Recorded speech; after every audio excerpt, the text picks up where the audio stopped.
journal, Yasmine Adoko.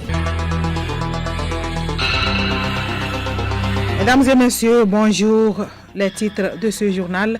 La Coalition nationale togolaise pour l'éducation a présenté ce mercredi la synthèse de la revue du plan sectoriel de l'éducation, une occasion de porter un regard critique et analytique sur les avancées de la revue 2017.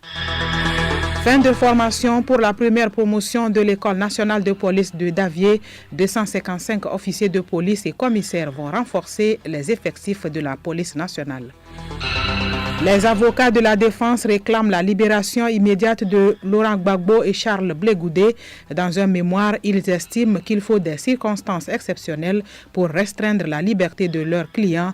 Or, ces conditions ne sont pas réunies. Et puis sport tennis, les 27 entraîneurs de niveau 1 poursuivent le renforcement de leur capacité à Lomé.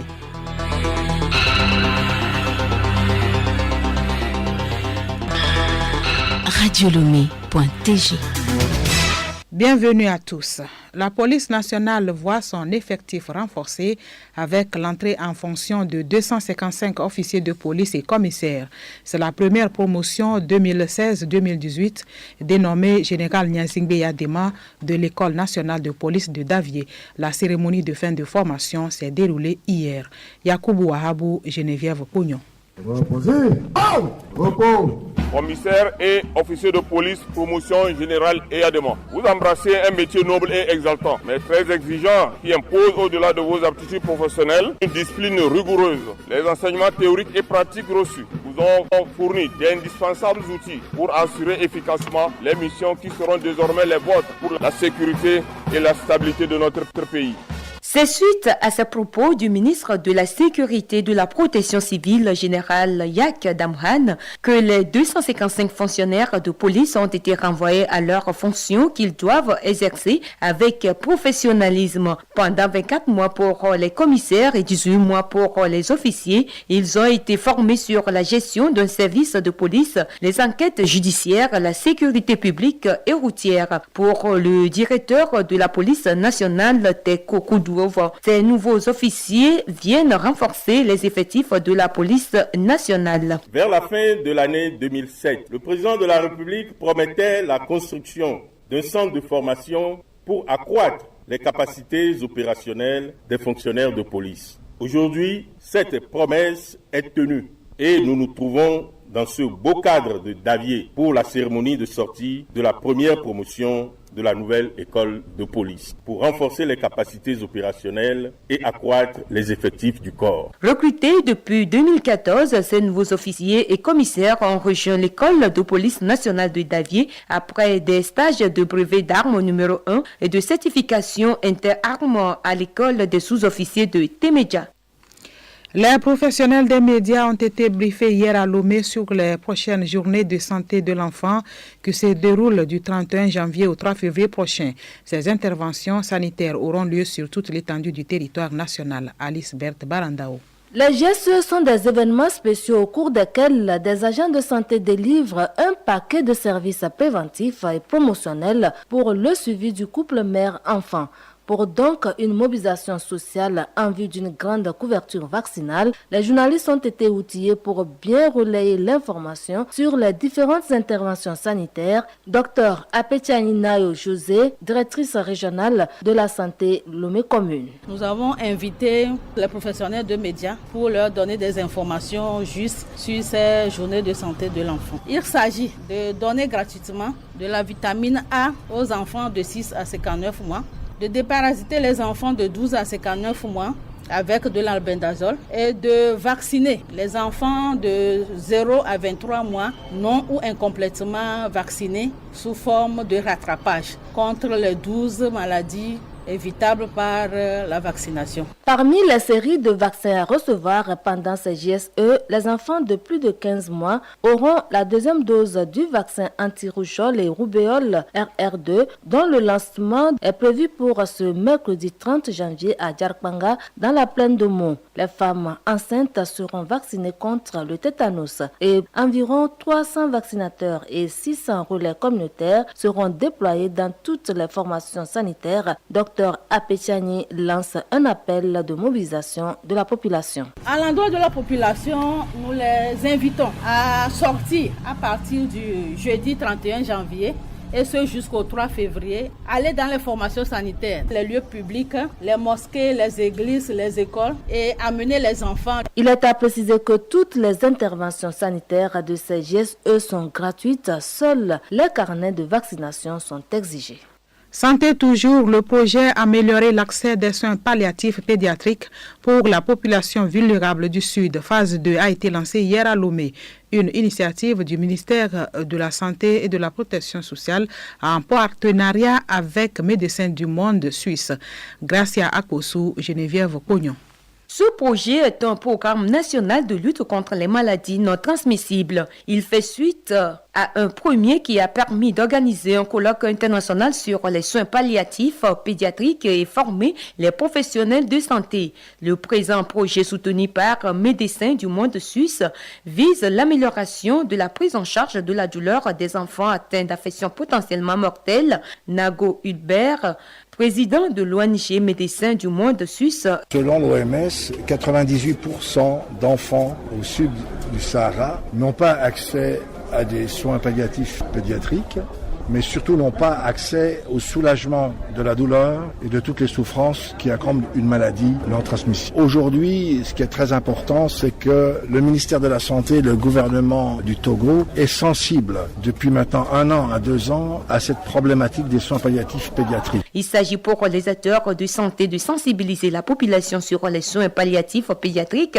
informer les autorités administratives et traditionnelles sur les activités du projet et briefer les journalistes sur l'importance des SPP. Bello Mofou, médecin neurologue, chef division des maladies non transmissibles au ministère de la Santé. On parle de soins palliatifs pédiatriques, ce sont des soins donnés pour permettre aux enfants d'avoir une certaine qualité de vie devant la souffrance générée par certaines maladies dites chroniques engendrant la douleur. Bello Mofou a remercié tous les partenaires techniques et financiers qui ont permis à la division d'amorcer de manière méthodique et courageuse l'intégration des soins palliatifs pédiatriques dans leur paquet de soins.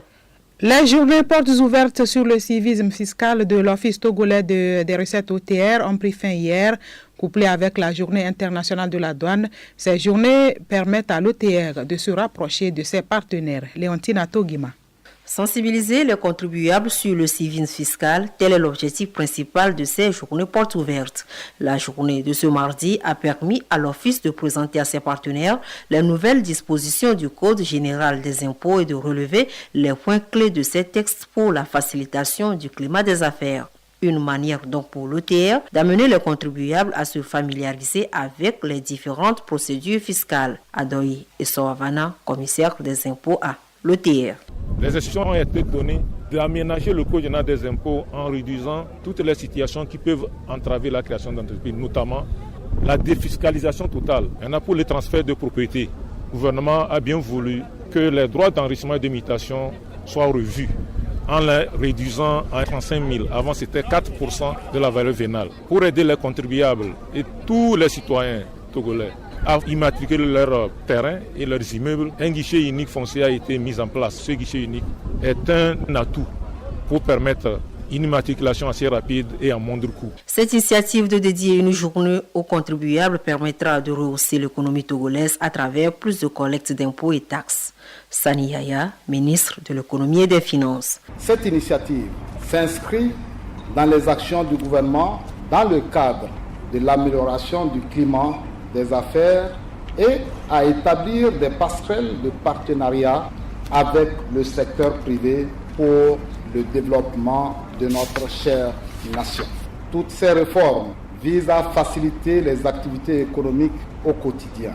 Les JPO ont également été marqués par la remise de prix à une centaine d'entreprises pour leur meilleure contribution aux impôts. Le grand prix est revenu à la société Total en tant que meilleur contribuable et meilleur opérateur économique suivi de la brasserie Bébé. Écoutez Radio Lomé sur le web sur le www.radiolomé.tg.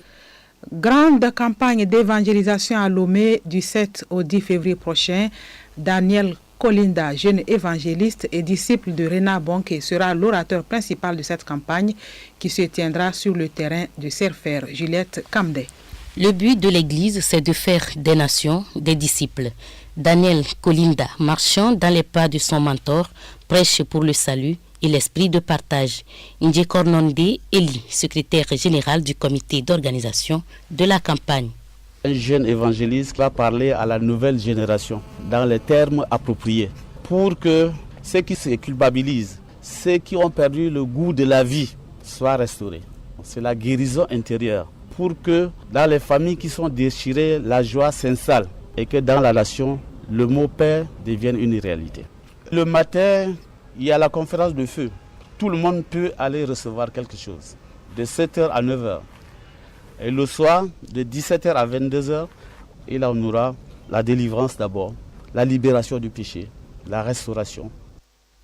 Alors que Christ pour toutes les nations, organisation fondée par Bonke en 1974, se préparait pour une campagne à San Pedro, l'équipe a reçu une révélation qui l'a conduit plutôt à Lomé, une directive divine accueillie par le corps du Christ du Togo, révérend Indje Kornonde Eli. Dieu utilise les hommes pour déclencher la foi. Il faut d'abord être un miracle avant que le miracle se produise. Le plus grand miracle, c'est lorsque un homme pécheur devient enfant de Dieu. Et les autres choses ne font qu'accompagner. La restauration, elle est d'abord intérieure. Et le physique peut venir. Il faut équiper les gens. Il y a des géants aujourd'hui en Afrique. Pas seulement en Afrique, dans le monde. Le premier grand géant, c'est le vide spirituel. Tout le monde se cherche. La conférence de feu permettra d'équiper les gens pour combler d'abord le vide spirituel. Ensuite, la pauvreté va partir, les maladies vont partir, et ainsi de suite. Après 50 ans de ministère, Renard Bonke a remis le flambeau à Daniel Kolinda, qui poursuit aujourd'hui la mission de Christ pour toutes les nations. Toujours en page nationale, le gouvernement rappelle à la population togolaise que la traditionnelle opération Togo propre du premier samedi du mois aura lieu ce samedi 2 février 2019 de 6h à 8h sur l'ensemble du territoire national. Il invite à cet effet les habitants des quartiers, des villes et campagnes, les chefs des services administratifs, les responsables des sociétés publiques, parapubliques et privées, les autorités municipales traditionnelles et religieuses, les comités de développement des quartiers, les associations et organisations de défense de l'environnement et de promotion du civisme et de la citoyenneté à se mobiliser massivement pour le succès de cette opération. Les associations et groupes organisés qui désirent bénéficier de la couverture médiatique des organes de presse publique et de l'assistance technique de l'ANASAP sont priés de prendre attache avec la direction de l'éducation à la citoyenneté et au civisme, joignable au 90 91 55 11 99 46 30 27, qui se chargera de communiquer à ses services les lieux retenus pour les opérations de salubrité. Et puis, 7e revue du plan sectoriel de l'éducation, la Coalition nationale togolaise pour l'éducation pour tous a présenté ce mercredi à Lomé la synthèse de ce document, une rencontre qui a permis de porter un regard critique et analytique sur les avancées de la revue 2017. Nous y reviendrons dans nos prochaines éditions. Le journal Yasmine Adoko. À l'étranger, Côte d'Ivoire, l'ex-ministre des Sports et député Alain Lobonyona écope d'1 an de prison ferme et d'une amende de 300 000 francs CFA. Ce proche de Guillaume Soro a été reconnu coupable de propagation de fausses nouvelles, incitation à la violence et trouble à l'ordre public. La sentence qui intervient au lendemain de l'annonce faite par le président Alassane Ouattara à propos de la démission en février de Guillaume Soro, président de l'Assemblée nationale, a été prononcée au terme d'un procès qui s'est déroulé dans un climat tendu, notamment marqué par le départ des avocats de la défense qui protestaient contre le rejet de leur exception. À la CPI, les avocats de l'ancien président ivoirien Laurent Gbagbo et de l'ex-leader des jeunes patriotes Charles Blé Goudé réclament pendant ce temps la libération immédiate de leurs clients. Ils ont rendu ce mardi leur mémoire dans lequel ils justifient leur réclamation. Amara Moussa.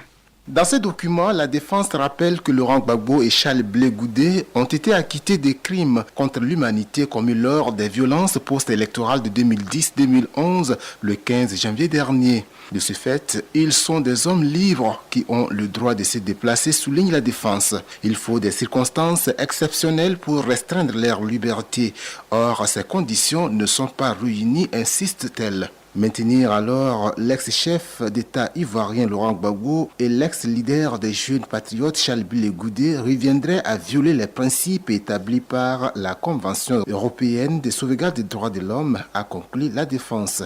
Il faut rappeler qu'au lendemain de l'acquittement de Laurent Gbagbo et de Charles Blé Goudé, la procureure Fatou Bensouda a fait appel pour demander leur maintien en détention le temps qu'elle puisse faire appel sur le fond du dossier dans quelques mois.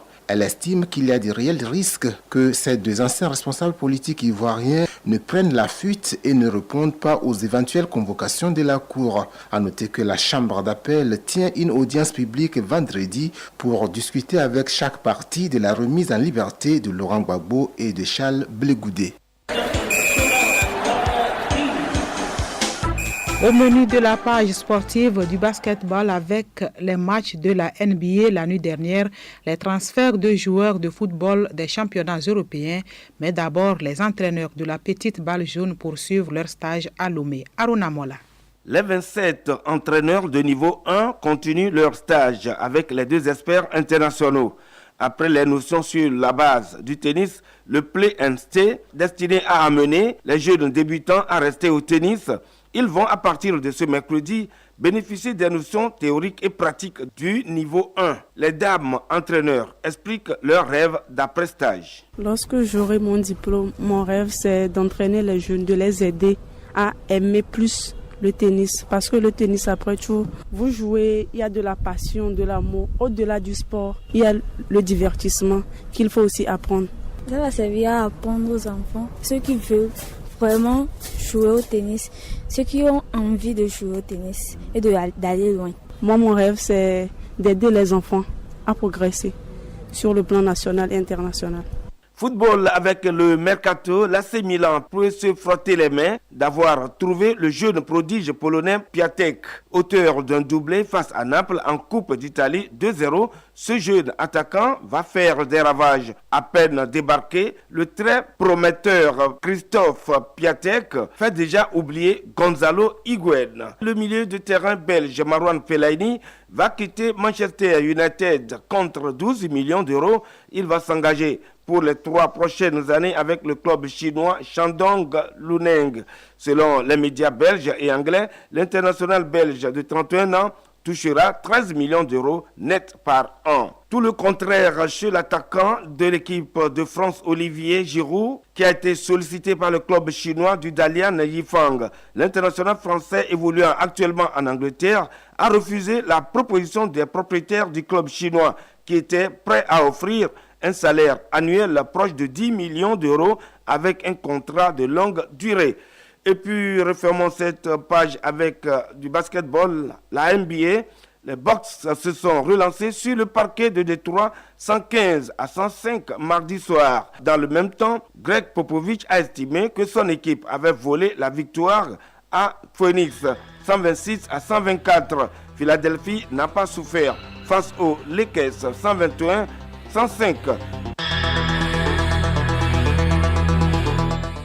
C'est la fin de ce journal. Retenez pour l'essentiel la fin de formation de la première promotion de l'École nationale de la police de Davier. 255 officiers de police et commissaires vont renforcer les effectifs de la police nationale. Merci d'avoir suivi le journal.